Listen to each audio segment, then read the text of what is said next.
detour ahead. Wake up, slow down before you crash and break your heart. Gullible clown, you fool, you're headed in the wrong direction. Smooth road, no detours ahead, no detours, detours ahead.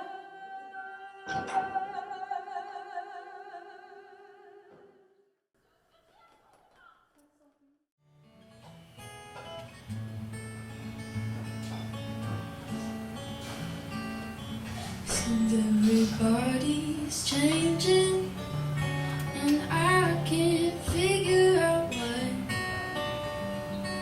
Tried my best, but my brain's a mess, and I only think in dreams.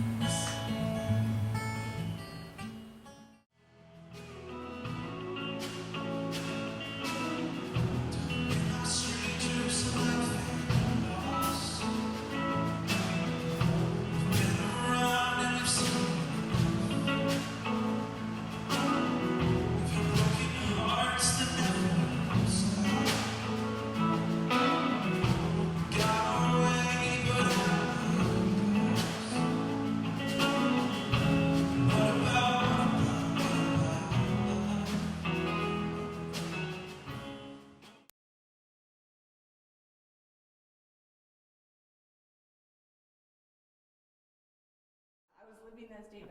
Yes. Oh, goodness. So what do you think, John? I say let's go for it. Do we look good? Are we allowed to cross legs? Is that like a thing that's yeah, okay? That's fine. Yeah, we have no strict codes in that. Excellent. This is a great way to start. Hello and welcome. Are you ready? And we can both kick. Oh, I can Yes. do that. 5, 4, 3, 2. We are here today with Laura Brigham at Creative 360, and we are going to learn all about your wonderful career in acting and in theater and in singing. Yes. Is that saying, I mean, that's probably putting it really mildly in terms of what you do. That's good. That's right. We're going to learn all about you today. Sounds good. Yeah. So who are you and what the heck do you do? Oh, well, it's a big question. So I studied musical theater in college, and started doing it when I was probably 12 years old. Couldn't find my place anywhere else. Quit and played and quit and played and played and quit every sport, except for dance and singing and acting. And every time I got a no, I just felt like I'm going to work harder. And I feel like that's kind of what tells you where you're going to go with your career, you know. And I remember my senior year in high school spending lots of time crying because I thought, I only want to do performance, but I don't want to be poor. So I spent a lot of time crying about that. And finally realized if there really is nothing else that you can possibly do, then you should do it. So I did it, and I studied at 2 different universities, and then moved to New York City, and studied with a lot of voice teachers, and took a lot of acting classes and dance classes, and have performed kind of all over. I did musical theater. I've performed in 46 states. I did a national tour in a year. And Very recently. Yes, so recently. I actually found out, I looked years later, once I moved here, I found out I played Saginaw. Oh. I didn't know at the time. Then I co-founded a theater company, a professional theater company in Illinois. And I'm the casting director there, and I've been the casting director there for 18 years. Oh, okay. Just started doing things around this area. I founded the Michigan Mom Ensemble, which is a group of performing moms. There's probably over 50 of us in the group now. And we, me and a writing partner, rewrite lyrics to regular songs to be about parenting. Very fun. And it is very fun. We rewrite poems as well. I just recently rewrote Edgar Allan Poe's The Raven, because that needed to be rewritten. Sure. And it applies to parenting. I mean, right. Who doesn't? We rewrote it about teenage daughters bugging their moms about driving. Oh, my daughter drives some more. But I've been doing that for about 5 years and performing with them every Mother's Day and every Christmas we do something. Okay. We've done mostly here, but we've done one at the Center for the Arts as well. We did a big Christmas show there, and again, weddings, funerals, and just kind of various gigs. Well, it sounds like you've done everything imaginable in at least every state. Yeah, well, that's the thing is when you decide to have a career in the arts, it's not going to be I am just this. It's going to be I do this and I do this and I do this and I do this and I do this and I do this and I do this, because people in the arts are not paid the equivalent of what the work they put into things are. They never have been. They probably won't be for a very long time, maybe never. And so you kind of have to piecemeal it all together into whatever it is for you. So, Do you think that gives you an edge in being more flexible and able to roll with different changes, having to really open yourself up to a variety of possibilities? And yeah, I need to do more than one thing. I need to be a kind of a jack of all trades. So for sure. Yeah, I mean, when we started our own company, we had to direct the shows, and I had to become a choreographer, and I had to become a playwright, Those are very different skills. right. So you just kind of dive in, and you know, there are times where I say, that's not something I can do. But it's very rare, because, you know, you think, okay, I can bring this skill into the group and then use them all for something. So it's really tapping on every possible creative outlet that you have. Yeah. I've actually done a lot of kids camps and master classes and that sort of thing for groups, anywhere from like late elementary through high school and college. And a lot of those I've had to write my own shows and choreograph and direct myself and cast it myself and direct it myself. And so you do have to use all of those aspects, because there's not a lot of youth programs that say, well, we have this person to choreograph and this person to direct and this person to do the playwriting and this person to, you know, you have to kind of do everything. Might be operating on a lower budget with some of these. Yeah, I mean, and it's youth programming should be affordable for people to do, so it makes sense, you know. I've been on the other side of it too. I was an interim artistic director for our company in Illinois for a short amount of time. So I've been on the side that sees how much everything costs. So I also understand that aspect of it. Exactly, So it's a balancing. it is. It is. So Well, you said something really quite cool in the beginning, that you failed and you got told no, and that made you want to work harder. right. Is that something that you've been able, that really winning spirit, have you been able to instill that in some of your students and some of these camps? And I try. I have students who come in and they're upset because they didn't get in a show, or they got a smaller role than they wanted, or they're, you know, they're not singing the solo in school or something. And to me, how they react to no is a big indicator to whether or not they should continue to do it. I don't spend all my time encouraging my students to become professionals at it, but I think how you react to no is a big indicator of what's going to happen for you in the future. So if no to you means, okay, what can I work on for the future? If no to you means, okay, I didn't do it this time, but I'm going to work really hard, and next time I show them, they're going to be blown away. Or if it means writing to the person who, didn't give you something and saying, hey, I was really curious, like, if there's something I could be working on for the future. When I have people react that way, I think, I know. you've got potential. They can go somewhere, because it's so often not about the person or about the voice or about the look or, the hard thing about any kind of performance is that it's not up to you whether or not you perform. It's up to somebody else. Unless you create your own thing, like the Michigan Ensemble. Unless you create your own thing. Right. Awesome. Right. But so often you go with the best thing you can do is work on your art as best you can and then perform it. And I actually often say to my students, painters, don't set up an easel in front of the person that they want to buy their piece and paint it and then constantly look at them like, oh no, she doesn't like that color. Oh no, he doesn't like that angle. Okay. They don't do that. They paint a painting and you either buy it or you don't. And that's what I work with my students a lot on is paint your painting.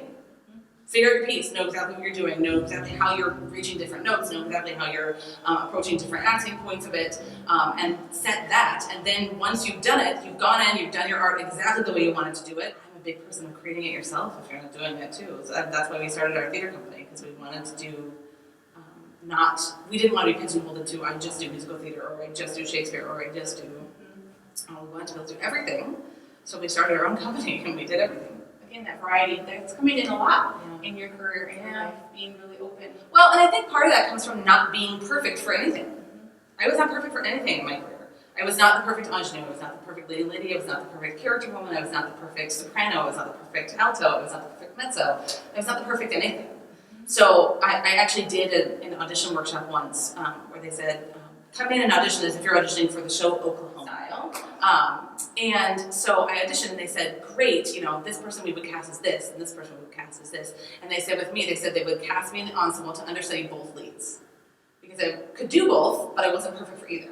And I feel like that was that was like the beginning of realizing that versatility was my best friend and my worst enemy. And so I've then kind of tried to embrace the versatility in what I do and in how I perform and kind of in every aspect, is trying to embrace that versatility that was kind of my worst enemy. But it's giving you a great outlook. Right. Sounds like it. Right, just that kind of stuff. And so I just sort of conformed to what people wanted as opposed to what I actually was good at. So, which I would not recommend to people in the future. That is like Do not do reading that. my mind. Yes. So speak a little to that. How do you view what you're doing and your experiences? How is that impacting the overall Midland art community, but the community as a whole? Ooh, that's a big one. Let's just say a minute. How do I think it impacts the community as a whole? Well, I think that music in general impacts the community as a whole, especially in the last 2 years when we've been trapped in our houses or trapped away from people for so long. I think that music as an art form, and that it gives you the ability to express things that you don't always know how to express. And you learn how to be vulnerable with that expression and vulnerable with the expression of any kind of emotion, because that's what songs are. They're an expression of emotion. In fact, all songs, the whole point is that whatever you're doing in performance before singing is so big that it can't be encapsulated in dialogue, so it must be encapsulated in a song, right? So it's always some kind of storytelling or emotional Outlet. Yes, thank you. Emotional Release, outlet. Yes. however we want to say that. Yeah. And I think that whether it be you singing someone else's words or you writing your own words or your own notes for something musically, I think that it's a great way to express yourself and be vulnerable without being vulnerable. I don't know if that makes sense. It's a little safer. It is a little safer because you're performing, so it doesn't necessarily, people don't know if it's really your inner soul or not, but it's a chance to, and it's a chance to communicate, whether it be acting or singing or dance or what have you. I think telling stories in that way, especially musical stories, people start to realize that they're not going through things by themselves, that, they wrote a song about such and such and I've gone through that, or, this person was singing this beautiful song about this situation and my friend had went through that same situation, and some songs are so general with how they approach subjects that you can kind of feel your own subject within it. All of a sudden it applies to your life and it means one thing To you, yeah, and and something else to something else to you. Yeah, and I think that's a real value in that, especially in a society where, so often we're kind of trapped in our own anxieties and panics, and where there's so many introverted people or introverted extroverts, or I think music in general, it also can just bring joy. It can bring peace. There's just so many things that I think, and from really performing at a lot of funerals, I feel like there's something peaceful in just being able to sit in someone's art while you're grieving. Well, what would you say to someone who's just starting out in rural Midlands, wanting to pursue the same path that you did? What would be looking back, what would be the advice you would have given yourself? Find people who know more than you, always. Always. There's no such thing as an artist who's done learning. And I think if you think you're done learning, you're not an artist. I think if you're interested in doing it for the applause, I would say it's not the right reason. If you're interested in doing it to communicate and to storytell and to bring joy or learning experience to someone else, I think that's lovely, and I think focusing on that is pretty important. Focusing on the purpose of what you're doing, and then I think that does. I mean, I think the first 5 years of my career were fueled by like my fire of I'll show them. Yes, just the I'm retention. gonna get better and show them, and they'll like work on it. Exactly. So. That's perfect. No, that's great. Well, Laura, thank you so much for chatting with us today, and it was a pleasure. And thank you again. Thank you. And blown, walk on with hope in your heart, and you'll never walk alone. You'll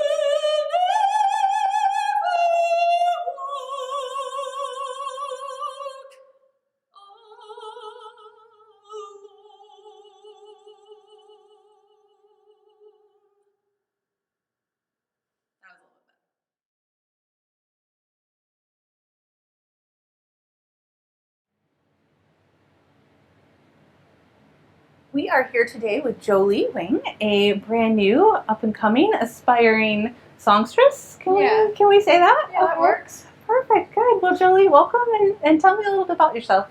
Sure. So I've been doing music since about second grade.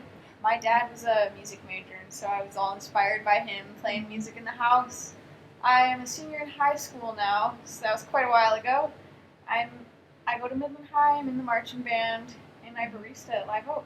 Okay, Those are all of my favorite things about me right now. all of the favorite things. I love that. So you're in band, not choir? Yeah, Okay. What do you play? I play trombone. Oh, okay. So very well rounded in terms of musical career. Yeah, Here. I'm a little bit all over the place. What's your favorite thing about it? I really like the community in band. Okay. It's so like a family. Like we say that, but it's super true. Like I love my section so much. I really do. And I do love jazz band. Jazz is one of my favorite genres to play, and I don't really get that on a lot of other instruments. Now, does that translate into your songs? Not as much as I want it to. Okay. I'm more of a songwriter style, like you'd expect, but I'd like to try more jazz in my writing. So you're just starting out. You're a senior in high school. Yeah. You've got a long road ahead of you. What's the goal? I actually just applied to college today. I just sent in the application to Congratulations. Lipscomb in Nashville, Tennessee. Okay. And I'm hoping to go there to be a commercial music major with a songwriting emphasis. And I'll do some jazz studies and stuff too, but I want to be a session musician and tour with people and maybe do some A&R songwriting. Nice. Perfect. And So a little bit bigger stage. yeah. Is there any way that you see music influencing the community even though it's a little smaller stage? Oh, for sure. Okay. Every time I play originals, I have people coming up to me and they'll point out, like, this song meant this to me. I related to it from this part of my life. And I'm like, I never would have even thought of my own lyrics in that light. Or sometimes they'll come up and they'll say, this was my favorite song you played tonight. And that song, like, I never even really thought about it that much. So you can see or you're hearing how your music Right. influences. I can really see how I touch people with music here, even in the small amount that I get to do. Perfect. And then maybe as your career grows, that will Right. be the piece that comes back. Like people Yeah. are like, hey, I know Jolie. She's from here. She's a hometown girl. That would be cool. That's I cool. would love that. That's perfect. Well, what would you say? I know it sounds like you started from second grade and developing on. What would you say would be the top things for someone your age getting into music or wanting to be a singer? You just gotta try it. You never know if you like it unless you try it. And then in fourth grade, I wrote my first song, and I was like, this is so fun.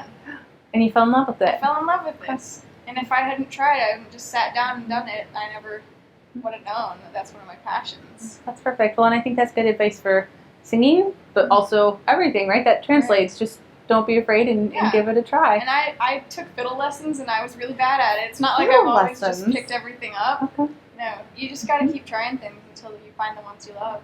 That's perfect. Well, Jolie, thank you for taking a couple of seconds to talk to us today. And it's wonderful to learn all about your passion and your future goals. So thank you so much. And Yeah, thank you. thank you.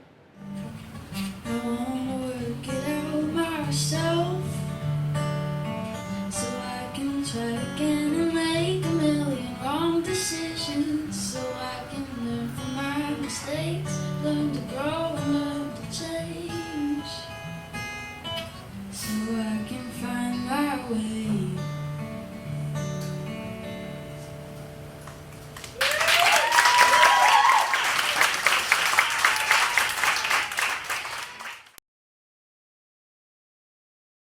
So hello, everybody. I am here with Noah Schrieber, and we are going to be talking all about you today. Where did you get into music? How did this happen? Well, I come from a very musical family. Oh, okay. My mom's a performer. My grandparents own a music shop. My aunt and uncle sing. My uncle plays saxophone. So it's just kind of always been around.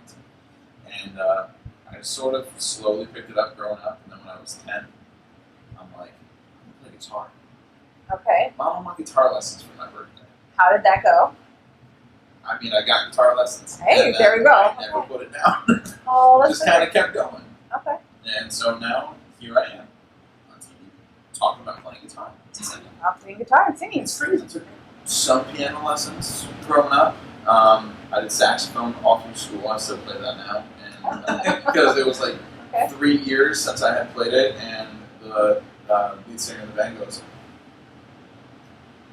"You play saxophone?" And I go, "I did." Yeah. And at one point he goes, "You do now again?" And I go, "Oh, okay, cool." It's been a minute, but we'll give it a shot. And So how many, it sounds like you're in a couple of bands. Yep. How many bands are you in, and what is the style for each? As of right now, I am in 2. I just put another one together, and we're doing music that I write, so it's very singer-songwriter, blues pop, add a little bit of rock in there.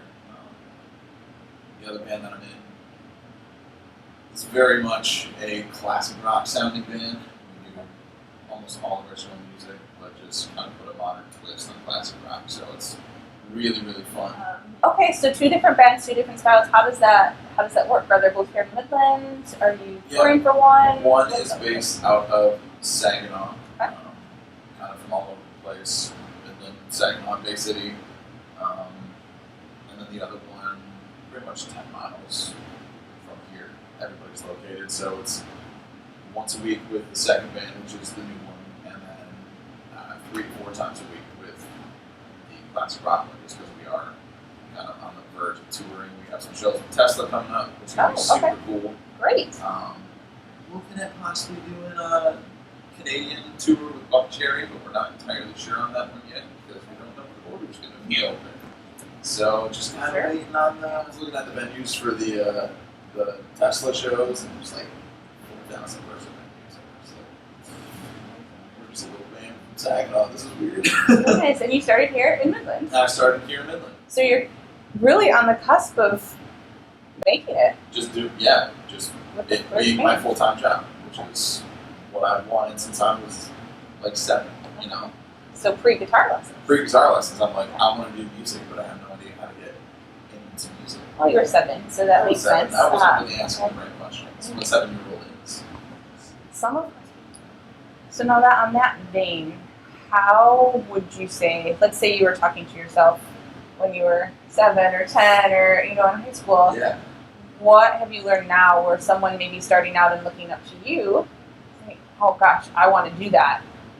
What would you say? How do they get involved? How do they get started? How does the next Noah from Midland get started? There's, Midland's been really good about, adding more and more outlets to get involved in music. I took lessons for 9 years from Randy Malencourt. If you're ever looking for a guitar teacher, this is absolutely a plug for him. It's phenomenal.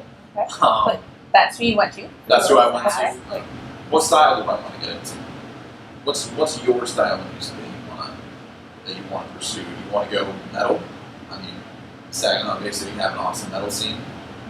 Not personally a part of it, but I have a lot of friends that are, and it's, you know, there's tons of places to get into metal. If you want to be a singer-songwriter, you know, go to comic shop, see if you can do some old mic stuff. So, in terms of how do you see what you're doing applies to Midland and the community as a whole? How would you say that this particular, I'm going to call it an art form, Yeah. how did your art form impact the community here? I'd say it opens up a lot of opportunities. Okay. A lot of places in Midland especially don't really have live music, and it's something that as a community I feel like we should go with. So I'm just going to keep bugging a lot of places and be like, hey, want to let me play for you? $200 and a band of 4 will come and play for 3 hours and amuse your guests, and morale will all be lifted for everybody. And is that a guarantee morale will absolutely be lifted for everybody? 100%. 100%. Wow, that's a bold statement. Live music is the best. It's Everybody true. loves a live band. That's true. And if you can have one for 3 hours just playing at your restaurant, it'll draw more people. I feel, personally, that it will draw more people. So more places that do it, it also, I mean, it doesn't have a whole lot of nightlife. So you're looking to improve morale and community engagement, Yes. and you see music as the word that can really bring I see people music together. as the perfect word for that. I mean, everybody likes music, with, you know, very few exceptions of people not liking music. Sure. But, you know, if you're bored on a night, you know, there's a band playing downtown, what are you going to do? Call up some friends, go downtown, hang out, get some food, watch a band. Seems like the best way to spend an evening in my book. But Building a little biased. community. So what would you say would be future for you? What are you looking at in the future? I want to tour the world. I don't care which band it's with. I just want to be playing music for the rest of my life. And just doing that. It's what I've wanted since I was a kid. It's what I've been going after since I was a kid. And now I'm just an older kid who has money to put into this very expensive dream that he Sure. has, to hopefully make it a reality. And I've been given a lot more opportunities than most people in my position have been given, so I feel like I'm a fool to not seize those opportunities and make the very best of them that I can. So my future is playing in front of thousands of people. That's my future. That's the only future that I see, and it's the only one that I'm going after for a very distant future, you know. So, yeah. Well, I know I wish you the best of luck in that, and it's been delightful chatting with you Yeah, it's a good time. But yes, thank you, Noah, and Thank you for having me. yes, we'll see you again. Yeah, hopefully.